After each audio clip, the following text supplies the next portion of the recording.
Assalamualaikum warahmatullahi wabarakatuh. Bismillahirrahmanirrahim. Alhamdulillahi rabbil alamin. Wassalatu wassalamu ala asyrafil anbiya'i wal mursalin wa ala alihi wa sahbihi ajma'in. Na'udzu bikalimatillahi tammati min syarri ma khalaq. Bismillahilladzi la yadurru ma'asmihi syai'un fil ardi wala fis sama'.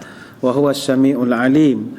اللهم ادفع عنا الوباء والغلاء والربا والزنا والمحن وسوء الفتن ما ظهر منها وما بطن عن بلدنا هذا خاصة وعن سائر البلاد المسلمين عامة يا رب العالمين. نويت التعلم والتعليم والتذكر والتذكير والنفع والانتفاع والإفادة والاستفادة والحث على التمسك بكتاب الله وسنة رسوله ودعاء إلى الهدى والدلالة على الخير ابتغاء وجه الله ومرضاته وقربه وثوابه لله تعالى. Yang dihormati tuan-tuan guru, para alim ulama, para habaib, muslimin muslimat, hadirin hadirat, tuan-tuan puan-puan, mudah-mudahan dirahmati Allah sekalian. Syukur kehadrat ilahi sekali lagi dipertemukan dalam program Minda Imam Besar. Kita mengadakan dalam program ini kuliah duha perdana dan kita membahaskan satu tajuk kitab atau sebuah kitab yang begitu baik sekali, iaitu kitab At-Tazkirah, yang merupakan sebuah tulisan dari ulama besar iaitu Imam Al-Qurtubi. Alhamdulillah, hari ini kita berada pada hari Rabu 26 hari bulan Ogos tahun 2020 bersamaan 8 Muharram 1441, dan bagi kita di Malaysia masih lagi berada di dalam suasana ataupun kita sedang diuji dengan bencana non alam yang berskala international, dan sedar ataupun tidak, pejam celik hari ini sudah genap 161 hari kita berada dalam tempoh Perintah Kawalan Pergerakan, yang mana kita sedang berada pada hari yang ke-77 pelaksanaan Perintah Kawalan Pergerakan Pemulihan ataupun Recovery Movement Control Order RMCO yang telah bermula pada 10 Jun tahun 2020 dan mengambil masa 82 hari, akan tamat insya-Allah pada 31 Ogos nanti. Maknanya ada lagi 5 hari. Mudah-mudahan semuanya akan balik kembali seperti asal. Dan melihat kepada situasi-situasi semasa berdasarkan kepada laporan-laporan yang dimaklumkan oleh rakan-rakan di Kementerian Kesihatan, maka dalam konteks pandemik ini marilah kita sama-sama mengikut peraturan yang tata cara yang telah ditetapkan supaya tidak membawa mudarat kepada diri kita dan juga kepada orang lain. Dan ingat, orang yang sama-sama menjaga keselamatan manusia yang lain, ini adalah kerja yang sangat dimuliakan. Sebab itu Allah Ta'ala sebut dalam suratul Ma'idah ayat 32, wa man ahyaha faka'annama ahyan nasa jami'a. Siapa-siapa yang memelihara, menjaga kehidupan manusia lain, maka seolah-olah, kata Allah, dia telah memelihara kehidupan manusia kesemuanya sekali. Surah Al-Ma'idah ayat 32. Sebelum kita membincangkan tajuk kita hari ini, kita tajuk yang baru, iaitu kita masih lagi dalam bab yang pertama, iaitu babu minhu wa majaa anal mayyitu yu'azzabu bi bukai ahlihi alaih wa hum min syarna silahu. Bab mayat akan diazab kerana ditangisi oleh keluarganya. Ini pada adik kitab buka muka surat 164. Namun sebelum kita mulakan, ingin kita mengambil kesempatan untuk mewar-warkan dalam siri Minda Imam Besar ini. Program kita ini dibawakan khas kepada tuan-tuan puan-puan oleh rakan-rakan strategik kita dari Pusat Kutipan Zakat Majlis Agama Islam dan Adat Resam Melayu Pahang. Dan wajar untuk kita mengambil sedikit pemakluman dan perhatian. Bagi seorang Muslim, halal dan haram ini dia memberi kesan yang besar kepada kehidupan kita. Maka menjadi kewajipan kepada setiap orang Islam untuk sentiasa memilih yang halal dan yang baik. Contohnya dalam hal makan minum misalnya, ataupun barang-barang kegunaan harian, ataupun daripada sumber pendapatan kita, ataupun sistem kewangan, semualah mesti cari yang halal dan juga yang baik. Dan sebagai Muslim juga, kita wajib mendapatkan, sebagai contoh makanan, mesti yang dipastikan halalnya. Dan halal itu kita peroleh pula daripada premis orang-orang Islam. Sebab itu perlulah kita berusaha untuk mengelakkan dari menggunakan produk-produk bukan Islam yang diragui status halalnya. Maka utamakanlah kita membeli produk Muslim di premis orang-orang Islam.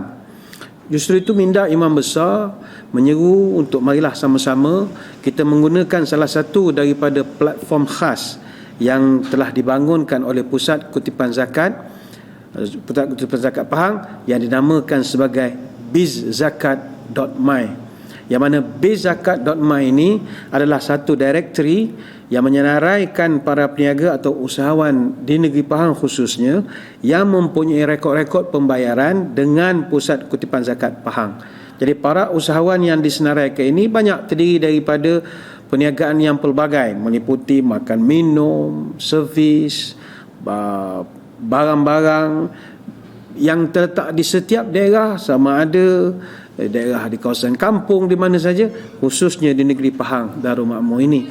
Dan jadi mereka yang disenaraikan ini dinamakan sebagai ahli biz zakat, yang mana setiap ahli biz zakat akan dipaparkan di dalam biz zakat berserta dengan maklumat perniagaan masing-masing untuk memudahkan kepada orang ramai mengenali, mengunjungi dan seterusnya berurusan dengan ahli-ahli biz zakat ini. Jadi kepada para penonton dan para pendengar minda Imam Besar yang mempunyai perniagaan sendiri dan ingin mendapatkan promosi perniagaan secara percuma, bagaimana caranya? Bayar zakat perniagaan dan daftar keahlian di portal bizzakat.my ini. Jadi ini peluang yang sangat baik kepada kita selaku pengguna dan juga peluang yang baik kepada kita sekiranya terdiri daripada ahli-ahli perniagaan Muslim yang mempunyai produk ataupun perkhidmatan. Baik, itu sedikit hebahan maklumat daripada Pusat Kutipan Zakat Majlis Agama Islam dan Adat Islam Melayu Pahang. Baik, kita sambung balik kepada yang ada kitab. Buka muka surat 164. Bismillahirrahmanirrahim.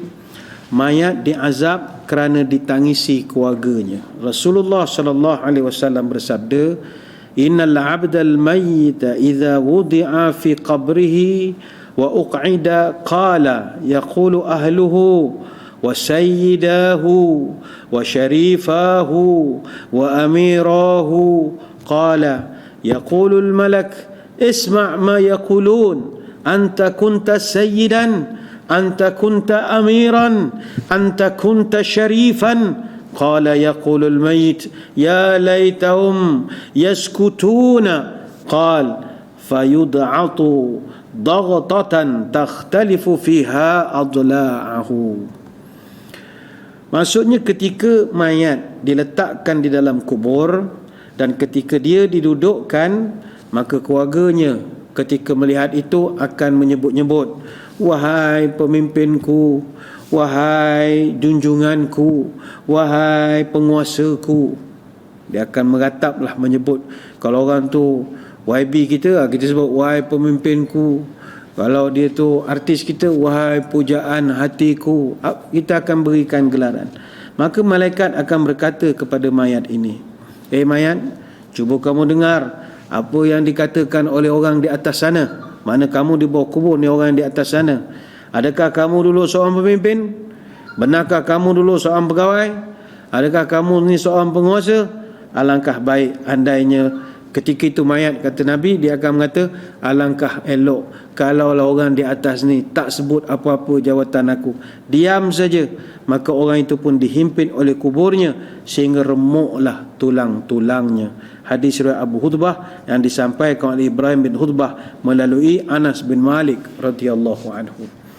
Jadi saudara, tuan kitab memulakan satu bab masih dalam bab pertama, babu minhu wa ma jaa anal mayyitu yu'adzabu bi bukai ahlihi alaihi wa hum min syarrin nasi lahu. Bab mayat akan diazab kerana ditangisi oleh keluarganya. Jadi tangisan ini tuan kitab membahaskan pada muka surat 165, bagaimanakah yang dikatakan tangisan-tangisan yang dilarang oleh agama kita. Baik, Kita bacakan.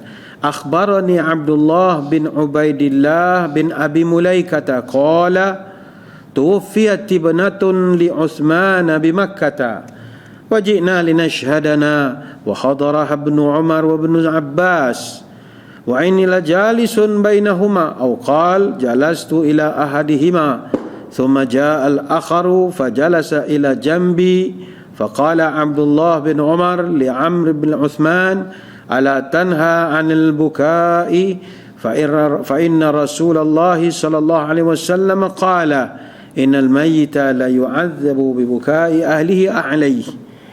Maksudnya Abdullah bin Ubaidillah bercerita anak perempuan kepada Uthman telah meninggal dunia di Mekah.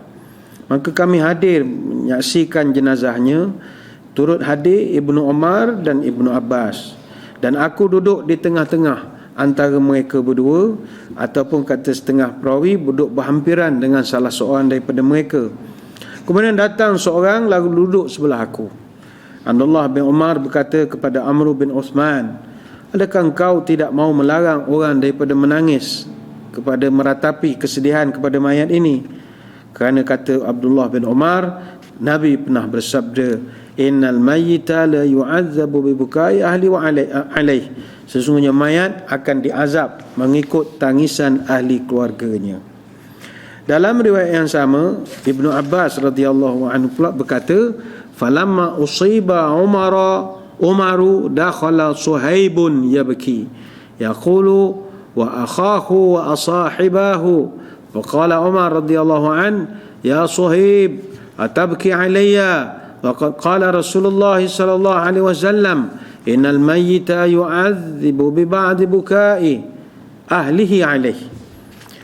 Lalu apabila ni riwayat yang lain, apabila Umar Al-Khattab ditikam, yang mana dia telah ditikam yang menyebabkan kepada kematiannya, maka ketika ditikam itulah Suhaib datang kepadanya dan menangis, wahai saudaraku, wahai sahabatku. Mana dia menyebut Umar dalam keadaan parah ketika itu. Lalu Umar pun berkata kepada Suhaib, wahai Suhaib, adakah engkau menangis kerana aku? Sesungguhnya Rasulullah sallallahu alaihi wasallam bersabda, innal mayyita yu'adzabu bi ba'dhi bukai ahlihi alaihi. Mayat akan diazab dengan kerana tangisan ahli keluarganya ke atasnya. Kata Ibnu Abbas, falamma mata Umar radhiyallahu anhu zakartu zalika li Aisyah radhiyallahu anha faqalat rahimallahu Umar wallahi ma haddatha Rasulullah inna Allah la yu'adzibu al-mu'min bi bukai ahli alaihi. Ni tuan kitab bawakan ada satu riwayat, ada satu pendapat daripada Aisyah radhiyallahu anha yang tidak bersetuju dengan kenyataan Umar yang mengatakan mayat akan diazab mengikut tangisan keluarga. Diceritakan apabila Umar radhiyallahu anhu meninggal, maka ada seorang mengadu kepada Aisyah radhiyallahu anha mengatakan Umar dulu pernah sebut bahawa orang mayat kalau keluarganya menangis, mayat tu akan diazab. Lalu apakah respon daripada Aisyah radhiyallahu anha? Dia kata, siapa cakap begitu? Kata orang ni yang cakap begitu Umar Al-Khattab. Maka kata Aisyah, rahimallahu Umar, moga Allah merahmati Umar. Kenapa? Wallahi ma haddatha Rasulullah. Katanya demi Allah, Nabi tidak pernah pun mengatakan Allah akan mengazab orang-orang yang mati disebabkan tangisan keluarganya. Ini kata Aisyah. Kemudian disambung lagi, walakinna Rasulullah sallallahu alaihi wasallam qala innallaha la yazidul kafiru azaban bi bukai ahlihi alaihi wa qalat hasbukumul Quran wa la taziru waziratun wizra ukhra. Kata Aisyah, Nabi tak pernah cakap pun begitu. Saya tahu, saya isteri dia. Nabi tak pernah kata mayat akan diazab mengikut tangisan orang yang ditinggalkan. Tetapi apa yang Nabi maksudkan adalah Allah Ta'ala akan menambahkan azab kepada orang-orang kafir disebabkan tangisan daripada ahli keluarganya. Bukannya orang beriman, hanya untuk orang kafir saja. Maka Aisyah kata lagi, cukuplah bagimu ayat Quran, wala taziru waziratun wizra ukhra, seseorang tidak akan memikul beban orang lain, kata Allah dalam surah Al-An'am ayat 164. Qala Ibnu Abbas radhiyallahu anhuma inda zalika wallah huwa adhaka wa abka. Qala Ibnu Abi Mulaikah wallahi ma qala Ibnu Umar radhiyallahu anhuma syai'ah. Kata Ibnu Abbas, Allah lah yang menyebabkan kita ketawa atau kita menangis. Maka Ibnu Abi Mulaikah berkata, demi Allah, Ibnu Umar tidak bercakap apa-apa lagi selepas daripada peristiwa itu. Sahih, ini hadis dalam Sahih Bukhari, kitab Al-Janaiz. Maka kata ulama dan termasuk tuan kitab, hadis ini menunjukkan bahawa Aisyah radhiyallahu anha, dia tidak bersetuju dengan hadis yang dibawakan oleh sahabat dan beberapa orang yang lain berkaitan hal keluarga menangis, mayat kena seksa. Bahkan Aisyah menganggap bahawa para sahabat telah tersilap dan terlupa ketika meriwayatkan hadis itu. Kata Urwah, zukira inda Aisyata qawlu bani Umar, al-mayyitu yu'azzibu bi bukai ahlihi wa ahlihi alaih. Faqalat rahimallahu Aba Abdirrahman sami'a syai'an falam yahfazhu. Urwah pula bercerita, telah diceritakan kepada Aisyah atau disampaikan kepada Aisyah kata-kata Ibnu Umar bahawa dia kata dia dengar Nabi sebut mayat akan diazab disebabkan tangisan keluarganya. Maka Aisyah pun memberi respon, rahimallahu Aba Abdurrahman, moga-moga Allah kesian belas kepada Abu Abdurrahman kerana sami'a syai'an falam yahfazhu, dia mendengar sesuatu tapi dia tidak ingat perkara itu. Innama marrat ala Rasulillahi janazatu Yahudi wa hum yabkuna alaih faqala antum tabkuna wa innahu la yu'adzibu. Sesungguhnya kata Aisyah, pernah satu ketika satu jenazah Yahudi lalu dekat dengan Nabi dan orang ramai ketika itu menangisi jenazah tersebut. Lalu baginda pun mengatakan, kamu menangis sedangkan dia sedang diazab. Ini hadis dalam Sahih Muslim, kitab Al-Janaiz. Maka daripada petikan ini dalam kitab kita ada membahaskan, timbul pertanyaan dan perbincangan. Benarkah sahabat-sahabat Nabi tersilap ketika memahamkan Nabi sebut mayat akan diazab mengikut tangisan keluarga? Baik, tuan kitab menimbulkan isu, kalau Aisyah yang tersilap, bagaimana kita mahu memahami hadis yang secara zahirnya dikatakan bercanggah dengan Quran? Bahkan seolah-olah kita nak nisbahkan Allah itu ada sifat zalim. Maka dijawab oleh tuan kitab Imam Al-Qurtubi, inkari Aisyah radhiyallahu anha zalika wa hukmuha 'ala rawi bitakhti'ati aw nisyani aw 'ala annahu sami'a ba'dhan wa lam yasma' ba'dhan ba'id. Kata tuan kitab, penolakan Aisyah terhadap hadis ini dengan menyatakan atau berhujah bahawa para perawinya tersilap ataupun terlupa, maknanya telah mendengar sebahagian hadis atau tak mendengar sebahagian hadis, ini merupakan perkara yang ba'id, sangat jauh daripada kebenaran. Li'anna ruwata li hadzal ma'na min as-sahabah kathirun wa hum jazimuna fala wajhi lil nafi ma imkani hamlih ala mahmal sahih. Kata tuan kitab, pendapat Aisyah itu payah nak diterima kerana perawi-perawi yang meriwayatkan hadis ini adalah terdiri daripada sahabat yang sangat ramai dan mereka meriwayatkannya dengan pasti, maka tidak ada jalan untuk menafikannya kerana ia berada pada kedudukan hadis-hadis sahih. Sebab itu Al-Hafiz Ibn Hajar telah membawakan beberapa ulasan ulama untuk kita fahamkan dengan hadis tidak boleh menangisi mayat ini. Pertama, kata Ibn Hajar, mayat akan diazab apabila keluarganya meratap dan ratapan itu menjadi satu new normal atau kebiasaan di tempat situ, dan si mati pula semasa hidupnya tidak menasihati keluarganya supaya jangan meratap bila dia mati nanti. Sebab itu Imam Al-Bukhari telah menjadikan satu bab di dalam kitab sahihnya, bab qaulin Nabi sallallahu alaihi wasallam yu'adzabul mayyitu bi ba'di bukai ahli alaih idza kana an-nauhu min sunnatihi. Baik, Imam Al-Bukhari dibuat satu bab hadis-hadis Nabi bahawa mayat akan diazab dengan sebahagian tangisan ahli keluarganya apabila ratapan merupakan daripada kebiasaan. Kemudian Imam Bukhari membawakan firman Allah dalam surah At-Tahrim ayat yang ke-6, qu anfusakum wa ahlikum nara. Jagalah diri kamu dan jagalah keluarga kamu daripada api neraka. Kemudian Imam Al-Bukhari dia telah membawakan satu hadis yang berbunyi, kullukum ra'in wa kullukum mas'ulun an ra'iyatih. Setiap kamu adalah pemimpin dan akan dipertanggungjawabkan atas mereka setiap apa yang mereka pimpin. Kata Ibnul Mubarak, idza kana yanhahum fi hayatihi fa fa'alu syai'an min dhalika ba'da wafatihi lam yakun alaihi syai'.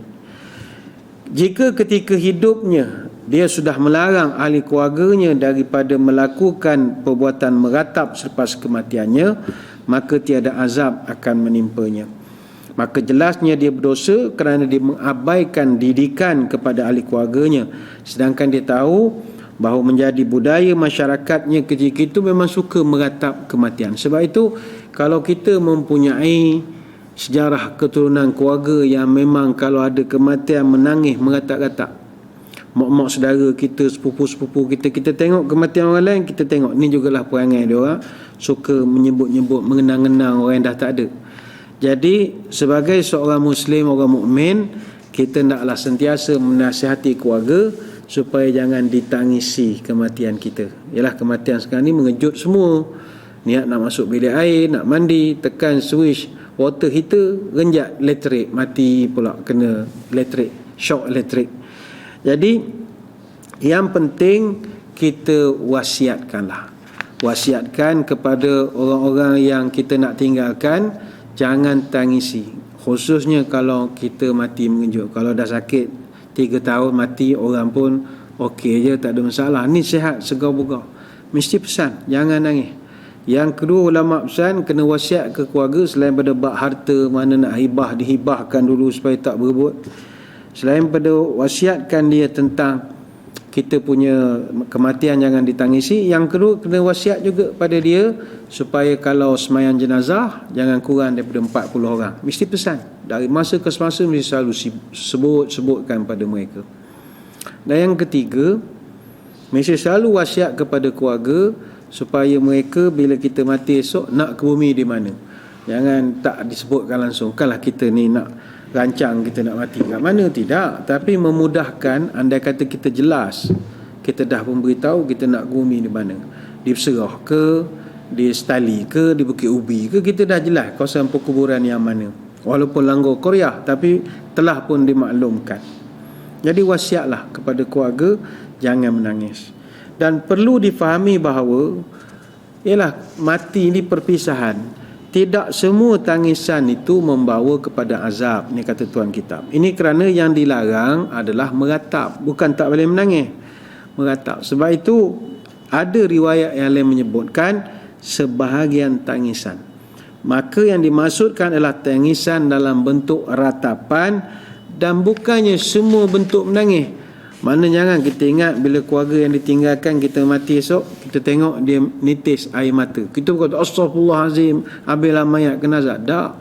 Kata Tuan Kitab, yang tak boleh ini adalah meratap. Alah abah, mana nak cari duit lagi abah, anjing ni meratap gitu. Tak boleh. Baik.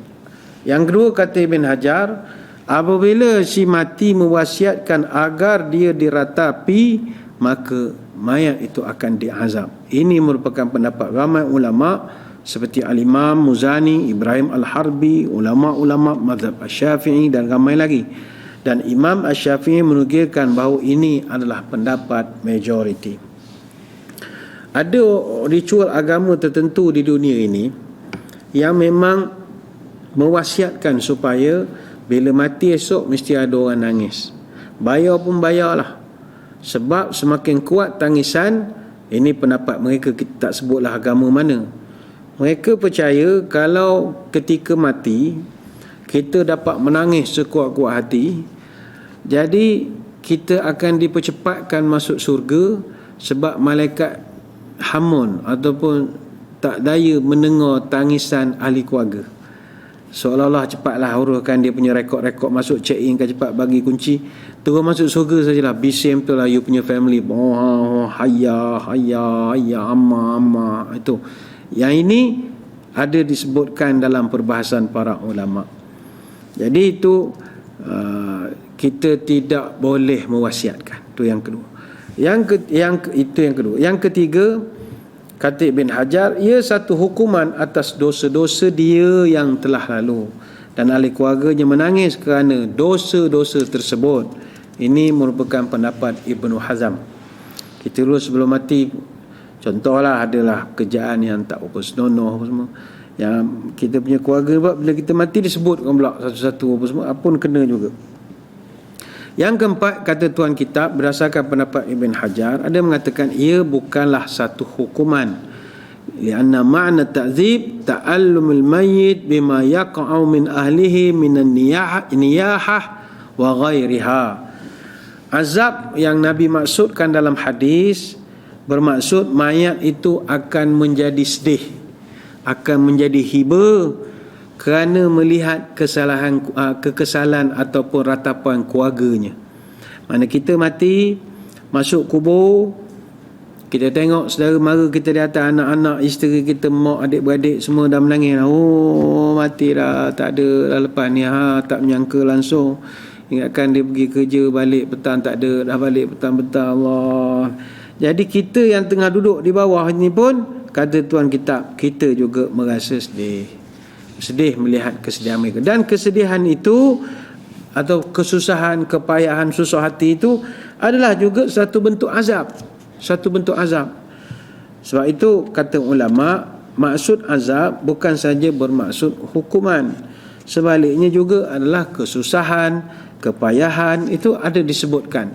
Dalam satu hadis kata Abu Hurairah radhiyallahu anhu, Nabi pernah bercerita, as-safaru qit'atun minal azab yamna'u ahadakum ta'amahu wa syarabahu wa naumahu fa idza qada nahmatahu falyu'ajjil ila ahlihi. Musafir itu satu potongan daripada azab, kata Nabi. Dia menghalang kamu daripada makan, minum ataupun tidur yang lena. Apabila telah selesai daripada urusan musafir, hendaklah kamu pulang kepada ahli keluarga. Hadis dalam Sahih Al-Bukhari, kitab Al-Hajj. Saudara-saudari sekalian, perbahasan tentang meratapi pemergian atau kematian orang-orang tersayang ini, itu dibahaskan secara terperinci oleh para ulama. Kata Ummu Atiyah, akhadha alaina Nabi sallallahu alaihi wasallam indal bai'ati an la nanuha fama wafat minna imra'atun ghaira khamsi niswatin ummi Sulaim wa ummi al-Ala wa binati Abi Sabrah imra'ah Mu'adh wa imra'ataini awi binatin Abi Sabrata wal mar'ati Mu'adzin wa imra'atin ukhra. Kata Ummu Atiyah, Nabi SAW dia telah mengambil sumpah taat setia daripada kaum perempuan ketika peristiwa bai'ah. Lalu kami dilarang, Nabi minta satu saja, kata Nabi, tolong jangan meratap kalau ada berlaku kematian. Dan tidak ada yang mampu menepati janji itu, kata Ummu Atiyah, kecuali hanya 5 perempuan saja yang taat dengan pesanan Nabi ini. Pertama Ummu Sulaim, yang kedua Ummul Ala, yang ketiga anak perempuan Abu Sabrah yang merupakan isteri kepada Muaz bin Jabal, dan satu lagi, ada satu perempuan yang tak direkodkan namanya. Ini hadis dalam riwayat Bukhari dan Muslim. Jadi di antara bentuk meratapi mayat yang dilarang adalah berteriak-teriak ataupun menangis histeria, tepuk-tepuk muka apa dan sebagainya lagi lah. Itu sebagai contoh. Namun perbuatan semacam niyahah ini memang payah untuk nak ditinggalkan. Terutamanya itu jelas Nabi sebut khusus di kalangan wanita, kecuali dia ni orang yang dapat rahmat daripada Allah.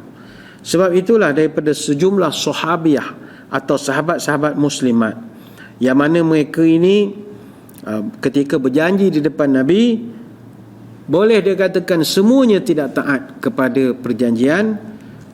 Hanya 5 orang saja yang mampu melaksanakannya, iaitu disebutkan Ummu Sulaim, Ummul Ala, anak perempuan Abu Sabrah yang merupakan isteri kepada Muaz, dan 2 orang perempuan lain. Apa sebab? Sebab Tuan Kitab mempertahankan memang individu ataupun sahabat-sahabat Nabi, mereka tidak maksum dan ada sentiasa ruang untuk membuat dosa. Namun apabila mereka berdosa, maka mereka adalah orang-orang yang sangat mudah untuk nak bertaubat atau kembali ke pangkal jalan. Justru sejumlah sahabiah ini ataupun dalil ini menjadi satu bukti bahawa orang yang berbuat dosa, maka mereka adalah orang-orang yang akan dipermudahkan untuk melakukan taubat. Saudara, terdapat satu ancaman yang merupakan hukuman khusus yang Allah sediakan di akhirat bagi orang-orang yang gemar meratapi mayat. Kata Abu Malik Al-Ash'ari, arba'un fi ummati min amril jahiliyah la yatrukunahunna al-fakhru fil ahsab wa ta'nu fil ansab wal istisqa'u bin nujumi wa niyahatu wa qala an-naihatu idza lam tatub qabla mautiha tuqamu yaumal qiyamah wa 'alaiha sirbalun min qatiranin wa dir'un min jarabin. Kata Nabi, ada 4 perkara atau perangai orang jahiliah yang masih melekat pada umatku hari ini, dan mereka masih belum dapat mencabut 4 perangai ini. Pertama, kata Nabi, mereka ini al-fakhru fil ahsab, sangat bangga dengan kehebatan nenek moyang mereka. Dia cerita moyang dia hebat lah, nenek dia hebat dan macam-macam lagi. Tapi dia masih ditakut lama. Mana ni orang panggil glory of the past. Dia bangga dengan sejarah hebat nenek moyangnya pendekar. Moyang awak pendekar, awak dak dengan anjing, takut lari nampak anjing. Macam mana? Cerita glory of the past. Ini Nabi tak suka. Ni perangai orang jahiliah. Kalau yang hebat bukan nenek moyang awak tu yang mesti hebat. Mu tu mesti hebat. Yang kedua, kata Nabi, wa ta'nu fil ansab. Perangai jahiliah yang kedua umatku adalah mencela keturunan, mencela nasab, garis keturunan. Itu perangai jahiliah. Misalnya orang tu asal keturunan daripada Kampar, orang tu ada darah Bugis, orang tu ada darah misalnya orang daripada Tamil Nadu misalnya, atau orang tu asal daripada Pulikat di India. Jadi kita sebutkan nama keturunannya dengan cara yang nampak mengejek ataupun mencela. Itu tidak boleh. Sebab itu perangai jahiliah, kata Nabi. Yang ketiga, Nabi menyebut wal istisqa bin nujumi. Masalah umat aku, perangai jahiliah yang tak boleh buang adalah melihat hujan dengan petunjuk yang diberikan oleh bintang tertentu. Ilmu falak kita setuju, tapi kalau semua benda pakai bintang-bintang, maka ini Nabi kata ini kerja orang jahiliah. Kerja orang jahiliah. Jangan kerap sangat. Dan yang ketiga, orang yang an-niyahah. Apa artinya? Orang yang meratap bila mayat seorang tu dah jadi mayat. Dalam hadis yang lain, an-naihatu idza lam tatub qabla mautiha tuqamu yaumal qiyamati wa 'alaiha sirbalun min qatirani wa dir'un min jarabin wanita yang meratap mayat, kalau dia masih belum bertaubat sebelum mati, maka pada hari kiamat nanti dia akan dibangkitkan dengan memakai baju yang dibuat dari timah cair dan akan memakai pakaian yang dibuat daripada kudis. Hadis riwayat Imam Muslim. Jadi dalam hadis ini Nabi jelas menyebut kalimat an-naihah tu. Apa makna naihah? Orang yang meratap terdiri daripada orang perempuan ataupun wanita. Jadi Nabi sebutkan wanita pada hadis-hadis yang kita bacakan sebab majoriti orang yang suka meratap di kubur ini adalah wanita. Perkara ini juga sangat mendapat perhatian daripada para sahabat, sampaikan mereka pun ketika sakit parah mereka akan tak berhenti-henti mengingatkan isu yang sama. Abu Musa ataupun Abdullah bin Qais diceritakan dia merasakan dapat sakit sehingga dia jatuh pengsan, dan ketika itulah dia diletakkan bersandar pada pangkuan salah seorang daripada isterinya. Jadi isterinya itu ketika melihat dia dah jatuh menjeritlah, berteriak macam orang kena histeria. Dan Abu Musa ketika itu tak dapat nak tenangkan isteri dia sebab dia pun sendiri berada pada alam pertengahan antara pengsan dengan tak pengsan, dengar tak dengar. Dia cuma dapati isterinya lah mengata-kata, wahai abangku, wahai suamiku, wahai pengarang jantungku, wahai tempat aku menyandar minta tolong dan macam-macam. Jadi Abu Musa dia tak dapat nak marah sebab dia tengah tak larat masa itu. Dipendekkan cerita, selepas dia lemah beberapa jam, akhirnya dia tersedar.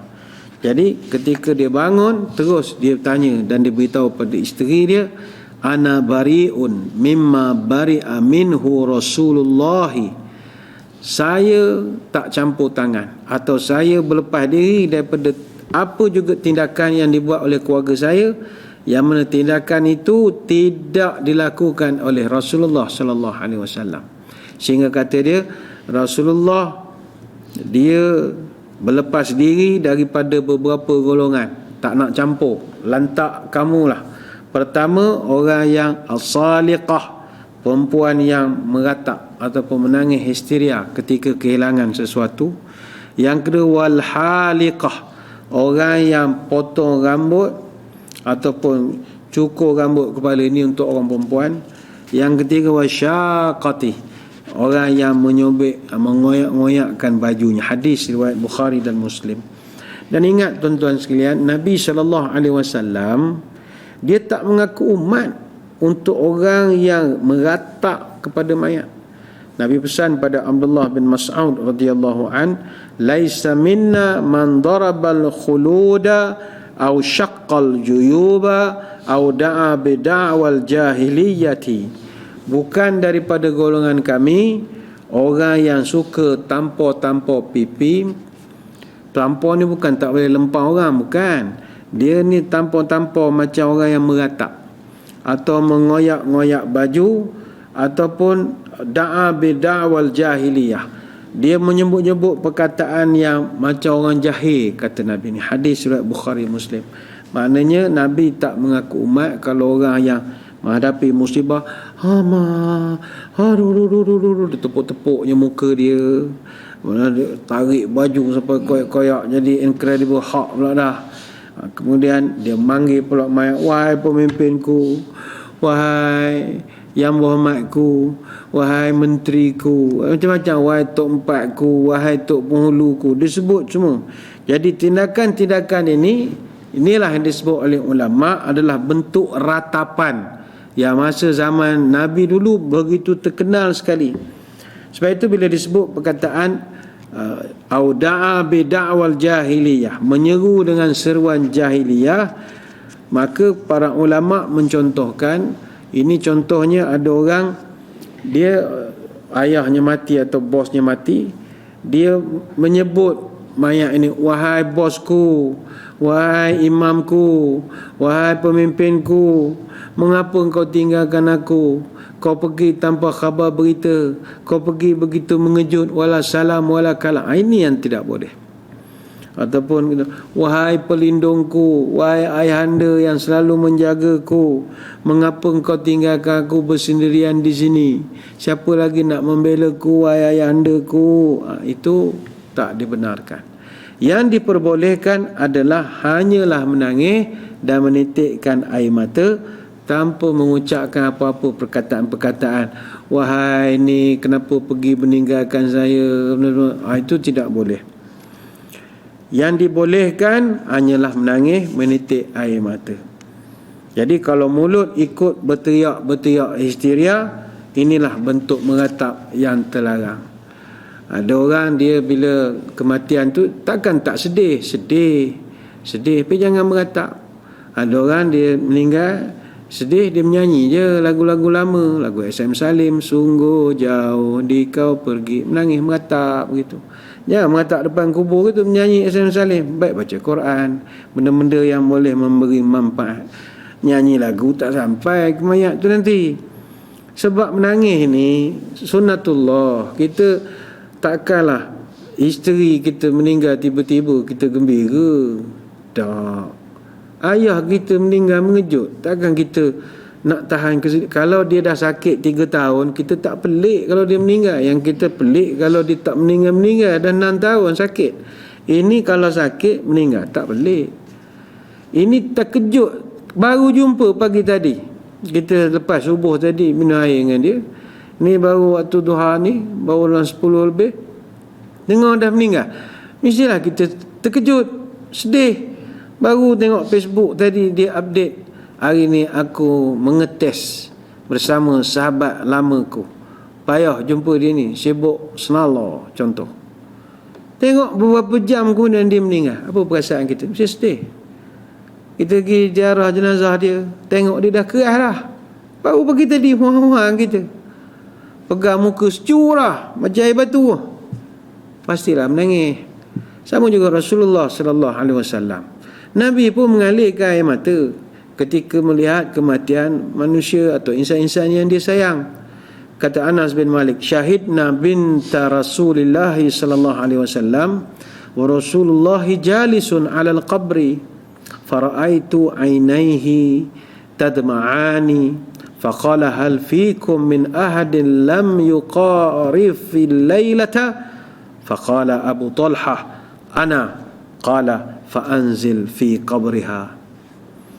Kata Anas, kami pergi menguruskan jenazah puteri kepada Rasulullah sallallahu alaihi wasallam, tak dinyatakan puteri yang mana. Dan ketika itu kata Anas, Nabi duduk tepi kubur, tepi liang, dan kami nampak mata Nabi, kedua-dua mata Nabi berlinang air mata. Nabi menangis. Kemudian Nabi pun bertanya, siapa antara kamu semua tak ada buat dosa-dosa hak parok sangat malam tadi? Tak ada buat dosa besar. Mana dia buat ibadat banyak bagus. Orang ni pandai ni, orang ni pandai ni. Kemudian Talhah, Abu Talhah mengangkat tangan. Saya ya Rasulullah, tak ada buat kesalahan besar lagi. Maka kata Nabi, fa'anzil fi qabriha.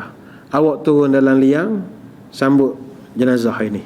Maka Abu Talhah pun terjun. Lalu dia pun turun ke liang lahat untuk membantu proses pengkebumian puteri kepada Nabi SAW. Ini hadis riwayat Imam Bukhari. Ada satu riwayat juga daripada Anas bin Malik, syahidna binta Rasulillah sallallahu alaihi wasallam wa Rasulullah jalisun 'alal qabri fara'aitu 'ainaihi tadma'ani. Dalam hadis lain, saya sendiri, kata Anas, ketika menguruskan jenazah anak Nabi di kubur, saya tengok sendiri Nabi yang duduk dekat tepi kubur, kedua-dua air mata Nabi berlinang, mengalir saja. Ini riwayat Bukhari. Dia tuan-tuan, anak-anak Nabi ni, anak Nabi semua dengan Siti Khadijah ada 6. Dengan isterinya yang paling bongsu dapat seorang. Jadi anak Nabi ada 7. 7 orang anak Nabi ni, 6 orang meninggal masa Nabi masih hidup. 6 orang. Hanya seorang saja anak Nabi yang masih lagi hidup selepas Nabi wafat. Anak Nabi yang sulung nama Zainab, meninggal tahun 8 Hijrah, meninggal di Madinah. Anak Nabi yang kedua nama Qasim, lelaki, meninggal umur tak sampai setahun. Anak Nabi yang ketiga Ruqayyah, orang Melayu panggil Ruqyah. Ruqyah meninggal tahun 2 Hijrah, umur muda 24 tahun. Anak Nabi yang keempat Ummi Kulsum atau Ummi Kalsum kata orang Melayu, meninggal tahun 9 Hijrah, juga umur muda, baru 28 tahun. Anak Nabi yang kelima Fatimah Az-Zahrah. Fatimah adalah satu-satunya anak Nabi yang masih hidup selepas Nabi wafat. Dia meninggal dunia 6 bulan selepas Nabi meninggal. Jadi dia meninggal juga waktunya begitu dekat sekali. Anak Nabi yang keenam namanya Abdullah, laki-laki, meninggal umur kurang setahun. Kurang pada setahun meninggal, tengah sedap bermain. Dan anak Nabi yang paling bongsu nama Ibrahim, laki-laki. Ini hasil perkahwinan Nabi dengan Maria binti Syam'un. Jadi Al-Qibtiyah, orang Mesir. Ibrahim ni meninggal juga umur 2 tahun. Nabi yang Ibrahim lah Nabi menangis beria sikit sebab sempat main sampai umur 2 tahun. Jadi kalau kita bersedih menangis dengan kematian, itu normal. Jadi kalau ada penceramah kata tak boleh menangis nanti mayat kena azab, itu bukan tak boleh menangis, tak boleh meratap. Tak boleh meratap hiba. Abah, habislah kau bawa macam mana gaya bawa lepas ni, payahlah nak pergi kedai, siapa nak bawa abah. Tak boleh begitu, menangis. Bahkan kata ulama, Rasulullah SAW sendiri menangis ketika kematian puteranya, iaitu Nabi Ibrahim. Itu ada riwayat-riwayatnya. Anaknya Ibrahim ini dia meninggal pada bulan Syawal. Ada yang kata 28 hari bulan, ada kata 29 hari bulan Syawal, tahun ke-10 Hijrah, bersamaan 27 Januari tahun 632 Masihi. Anas bin Malik yang merupakan pembantu Nabi merakamkan suasana hiba itu. Kata Anas, wa dakhalna ma'a Rasulillahi ala Abi Saifil Qaini. Kami para sahabat mengiringi Nabi pergi ke rumah Abu Saif Al-Qaini. Siapa Abu Saif Al-Qaini? Wa kana dhi'ran li Ibrahim. Dia ni merupakan pengasuh kepada Ibrahim, anak kepada Nabi. Nabi sibuk ulu kele sana buat kerja. Jadi anak dihantar macam nursery lah kalau kita sekarang. Hantar nursery, ada pengasuh di rumah Abi Saif Al-Qaini. Jadi ketika itu dah sampai berita anaknya dah macam dah lain macam je, anaknya tu dah tak macam biasa, melompat, dah ada masalah agaknya. Kemudian kata Anas bin Malik, fa akhaza Rasulullah Ibrahim faqabbalahu wa syammahu. Nabi dalam keadaan tergesa-gesa masuk ke rumah, dia tengok anaknya Ibrahim sedang baring, umur baru 2 tahun. 2 tahun, bayangkanlah perasaan kita ya, anak umur 2-3 tahun baring sakit, sedih. Kita biasa tengok dia melompat, berlari sana berlari sini, dia tengok dia baring. Faqabbalahu wa syammahu. Nabi ambil dia, Nabi cium dia, anak bongsu, Nabi cium, Nabi peluk. Kemudian kami pun para sahabat ketika masuk, kami tengok Nabi tengah cium, dan kami tengok summa dakhalna alaihi ba'da zalika wa Ibrahimu yajudu binafsih. Kami dapat melihat ketika itu anak Nabi yang bernama Ibrahim ini sedang bertarung nyawa, sedang sakit. Nampak dia sakitlah ketika itu, yajudu binafsih, menahan sakit. Ketika itulah kata Anas, faja'alat aina Rasulillahi tazrifani. Ketika itulah kami melihat air mata Nabi berlinang. Anak bongsu dia tengah sedap main, umur 1-2 tahun ni tengah syok main, tengah sedap main. Dia ada suruh joget-joget, suruh menyanyi-menyanyi, suka. Tapi dah sakit begitu, Nabi peluk, Nabi cium. Kami tengok aina Rasulullah tazrifan, meleleh air mata Nabi. Faqalahu Abdurrahman bin Auf radhiyallahu an. Abdurrahman bin Auf yang tengok Nabi meleleh air mata, wa anta ya Rasulullah, ya Rasul, minta maaf, tuan menangis ke? Nampak basah ni. Faqal ya ibn Auf inna rahmah. Wahai Ibnu Auf, ini adalah kasih sayang, kata Nabi. Ini kasih sayang. Aku bapa, ni anak kecil, bukan anak besar. Ini kasih sayang.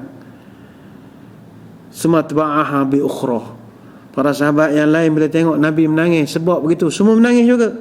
Nangis. Faqala innal aina tadba' wa qalba yahzan wa la naqulu illa ma yarda rabbuna wa inna bi firaqika ya Ibrahim lamahzunun. Ketika itulah sahabat menangis, Nabi pun menangis. Maka kata Nabi, mata kami mengalirkan air mata, hati kami begitu sedih, dan kami mengucapkan hanya apa yang Allah redha, dan kami akan bersedih dengan pemergianmu wahai Ibrahim. Nabi menangis dan anaknya kembalilah ke rahmatullah. Ini hadis riwayat Bukhari dan Muslim. Ini Nabi menangis, anak takkanlah gembira pula. Anak kecil pula tu sedang main. Kalau anak tak tiba-tiba mati tak apa, jenis curi duit kita, ngisap dadah, matilah cepat sikit. Anak kecil sayang lagi. Begitu juga kata ulama, Nabi SAW juga menangis ketika menghadapi kematian cucunya. Tak dinyatakan cucu yang mana, tapi dalam riwayat disebutkan, dalam hadis panjang, arsalat bintu Nabi, inna bni qad ihtudira fashhadna. Salah seorang puteri Nabi telah menghantar satu orang budak utusan untuk panggil Nabi, datang ke rumah dia, memberitahu cucu dia sedang mengerang sakit, sedang bertarung nyawa. Fa arsala yuqri'us salam wa yaqul inna lillahi ma akhadha wa lahu ma a'ta wa kullu syai'in 'indahu bi ajlin musamma faltasbir wal tahtasib. Maka datanglah utusan ni beritahu, ya Rasulullah, begini-begini cucu tengah ni. Maka kata Nabi, beginilah, balik semula awak pada anak saya, beritahu pada dia bahawa Allah boleh beri, Allah boleh ambil, semuanya milik Allah, segala sesuatu bi ajalin musamma, ada batasan masa dia. Suruh dia bersabar dan doa supaya Allah beri pahala. Jadi fa arsalat ilaihi tuqsimu alaihi la ya'tiyannaha. Maka utusan itu pun kembalilah ke rumah anak Nabi dan dia menyampaikan pesanan-pesanan tersebut. Faqama wa ma'ahu Sa'ad bin Ubadah wa Mu'az bin Jabal wa Ubay bin Ka'ab wa Zaid bin Thabit wa rijalun radhiyallahu anhum farufi'a ila Rasulillah as-sabi. Maka bila utusan dah sampai, Nabi pun dah bersiap, Nabi pun berjalan. Maka ketika itu Nabi diikuti oleh Sa'ad bin Ubadah, Mu'az bin Jabal, Usamah bin Zaid, ada sekali lah, dan beberapa orang sahabat ikut. Nabi sampai di rumah, farufi'a ila Rasulillah as-sabi. Cucu dia ni tadi diangkat kepada Nabi. Sepanjang perjalanan, kata sahabat, Nabi tak ada sedih sangat, biasa saja. Tapi bila cucu diserahkan kepada dia, maka fa'aqadahu fi hijrihi wa nafsuhu taqaqqa fafadat ainah. Bila Nabi pegang saja cucu dia, kami tengok badan Nabi bergoyang, menahan sebab, bahu Nabi bergerak, dada Nabi bergelombang. Kami lihat seperti air yang berkocak di dalam kirbah. Kirbah ini macam tempat kulit, buat bekas air yang buat daripada kulit. Kami nampak berkocok. Nabi menahan sedih. Cucu kecil, Nabi menangis. Fafadat ainah, dan kami tengok air mata Nabi mengalir cucu.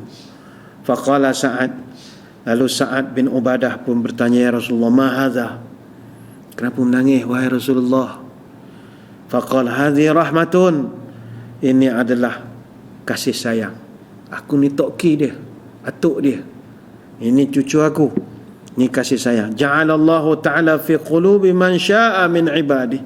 Inilah kasih sayang yang Allah berikan kepada hamba-hambanya yang ada perasaan kasih sayang. Wa inna ma yarhamullah min ibadihir rahmah, dan Allah akan sayang kepada hambanya yang ada jiwa penyayang. Hadis Bukhari dan Muslim. Justru kalau kita menangis, menitiskan air mata, kehilangan orang-orang yang kita sayang, meninggal mengejut. Dan orang ni memang kita sayang betul. Kalau boleh nak ada lama lagi dengan dia. Kalau yang kecil-kecil ni kita nak tengok dia besar juga, negara besarnya budak ni, so berlari-lari, esok jadi apa dah besar. Tak ada, baru dah jauh berapa meninggal. Ada pergi bercuti, mandi laut, baru sengih-sengih makan mihun, tengok balik meninggal hanyut dah. Apa perasaan? Mula-mula gembira, tapi berakhir dengan tragedi. Kena dengan kepala air, hanyut habis satu keluarga. Bayangkanlah apa perasaan. Sedih. Sebab itu menangis, menitiskan air mata. Itu wajar untuk menunjukkan kasih sayang kita kepada orang yang telah meninggal. Tapi yang tak dibenarkan oleh agama adalah tangisan yang diiringi dengan ratapan, yang berupa ucapan-ucapan yang macam deklamasi sajak begitu. Itu tidak boleh. Yang itu tak dibenarkan, dan itu ada hadis-hadisnya. Antaranya hadis daripada Umar Al-Khattab. Nabi pernah bersabda, al-mayyitu yu'adzibu bibuka'il hayl alaih. Mayat akan diseksa kerana tangisan orang yang hidup. Tangisan dalam bentuk ratapan. Ini hadis Bukhari Muslim. Kemudian ada hadis dari Aisyah bahawa Rasulullah SAW pernah melewati atau melalui seorang wanita Yahudi yang meninggal dan dia ditangisi oleh keluarganya. Dan Nabi pun kata, innahum la yabkuna 'alaiha wa innaha la tu'adzibu fi qabriha. Mereka keluarga menangisi kepada perempuan itu, sedangkan wanita itu akan diseksa pula kerana tangisan terpekik-pekik mereka itu. Hadis riwayat Imam Bukhari. Jadi tangisan yang menyebabkan mayat yang akan diseksa adalah maniha 'alaihi yu'azzabu bimaniha 'alaihi. Siapa yang meratapi, maka dia akan diseksa dengan ratapan yang ditujukan kepada mayat itu. Sebab itu saudara-saudari sekalian, nangis boleh, jangan meratap. Semua tepuk-tepuk muka, lempar barang, mati dah, habislah mati, susahlah kita lepas ni, mati pula dah, habislah jeng lah, Ataupun orang yang kalau berkasih sayang ni, dia nangis yang jenis, ada satu hadis kata Abu Musa al-Asy'ari, ma min mayyitin yamutu fayaqumu bakihi fayaqul wajabalah wa sayyidah aw nawa zalika illa wukila bihi malakani yalhazani ahakaza kunta. Nabi cerita ketika orang mati nanti akan ada saudara mara para penyokong, para benda tu tak setia kepada kita ni akan mengatakan, wahai sandaran hidupku, wahai pahlawanku, wahai yang berhormatku, wahai menteriku, wahai sekian-sekian. Diletakkanlah macam-macam gelaran kepada orang itu. Maka Allah Ta'ala akan utus satu malaikat, kata Nabi, engkau kita tanya dekat mayat ini, mayat, betul ke awak ni apa yang orang atas sebut? Awak yang berhormat betul ke awak ni layak dihormat? Awak ni pujaan awak pujaan Tuhan, malaikat akan counter balik setiap. Maka ketika itulah mayat-mayat ni akan kata, aduh ngapalah dia panggil aku dengan nama pelik-pelik ni. Baik tu batu nisan kita bubuh nama je, tak ada datuk, pingat, pangkat, gelaran, buang habis, panjang mana pun, profesor, insinyur, doktor, haji, datuk, seri, apa tak ada. Pada batu nisan pendek, supaya tak hendak bila disebut-sebut kita punya kebesaran, malaikat menganjingnya, engkau betul nama engkau sepanjang itu? Tak boh orang panggil, tak ada jawab dah. Baik itu janganlah disebut-sebut, sebab kita belum tentu mulia walaupun nama kita dimuliakan di atas dunia ini. Sebab itulah para ulama mengatakan mayat akan diseksa kalau mayat itu dia yang berwasiat agar dia ditangisi dan supaya dia diratapi.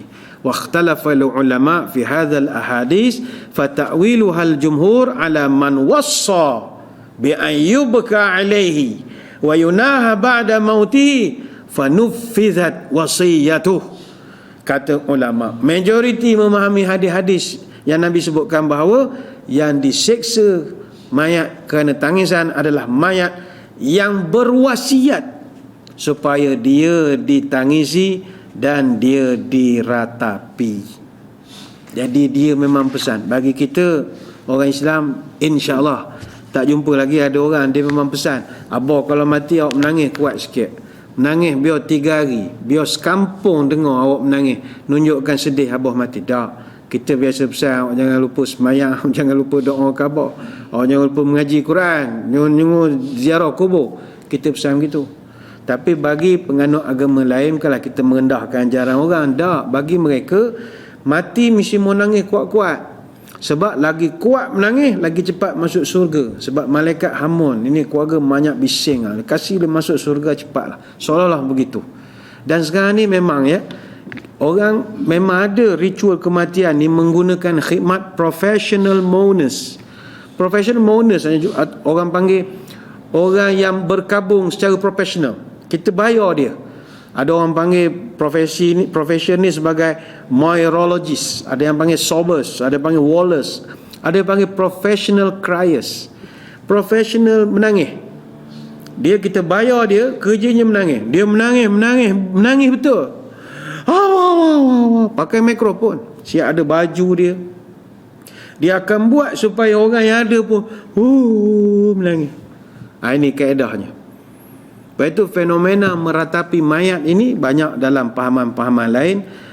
Secara profesional ada seorang wanita di Hainan, China. Dia menyara hidup keluarganya dengan bakat menangis orang mati.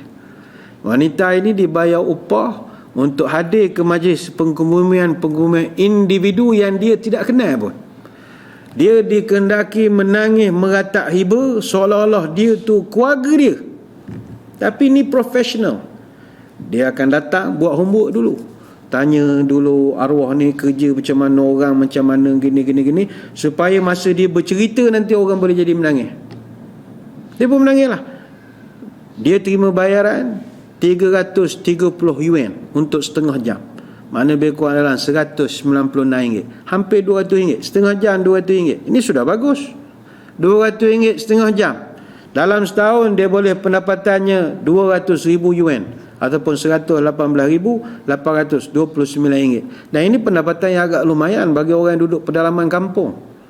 Menangis. Tuan-tuan jangan pula jadi, bagus ke idea tu kawan nak menangis. Jangan. Seksa mayat. Sian mayat. Tapi kalau kita buka YouTube boleh tengok dia menangis betul. Dia bercerita, kenapakah kau meninggalkan kami? Kau ni orang yang baik. Pasang lagu-lagu sikit. Lagu-lagu ayah dan ibu. Pasang tu lagi lah orang menangis mendengarnya. Dia memang wujudkan suasana sober itu. Mungkin bagi kita kat China je kot, tempat lain tak ada. Tak, di UK pun, United Kingdom, sekarang ni perkhidmatan ni dah semakin mendapat perhatian. Perkhidmatan meratapi kematian boleh diperolehi dengan bayaran £45 untuk upacara pengkebumian yang makan masa 2 jam. Lebih 2 jam, cah lain. Jadi perkhidmatan ini disediakan oleh sekumpulan pakar-pakar yang dipanggil sebagai moirologi, yang mana mereka ni terdiri daripada pelakon-pelakon terlatih. Bukannya dia buat kerja main-main. Dia akan tampil di depan khalayak dengan cara yang sangat sedih.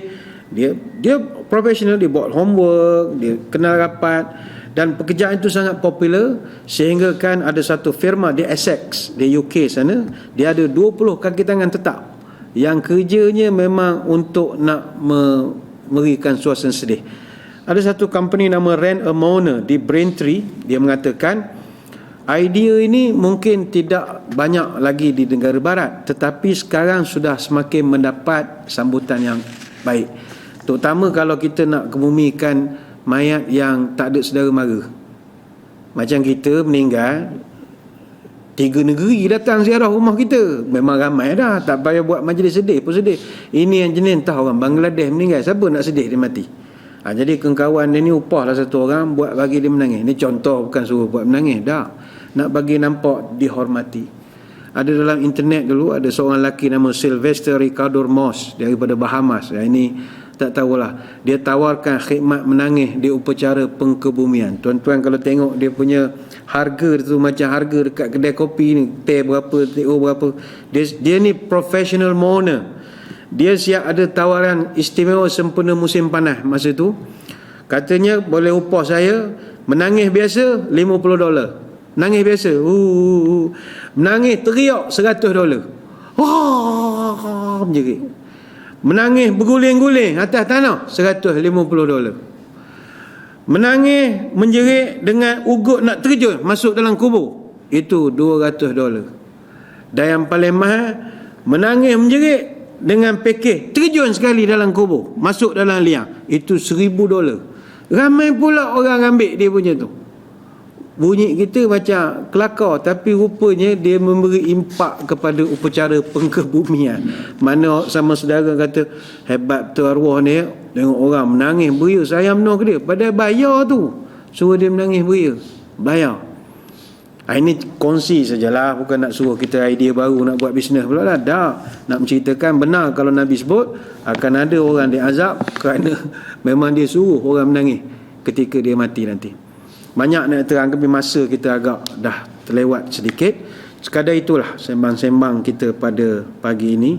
Sekali lagi kita mengucapkan ribuan terima kasih di atas perhatian dan juga sudi bergabung bersama kami pada pagi ini dalam Minda Imam Besar. InsyaAllah kita akan bincang lagi tajuk kitab ini pada kesempatan minggu hadapan, InsyaAllah. Maka sebelum berpisah seperti biasa, mari kita menadah tangan berdoa. Moga Allah mudahkan dan berkati majlis kita ini. A'udzubillahi minasyaitonirrajim. Bismillahirrahmanirrahim.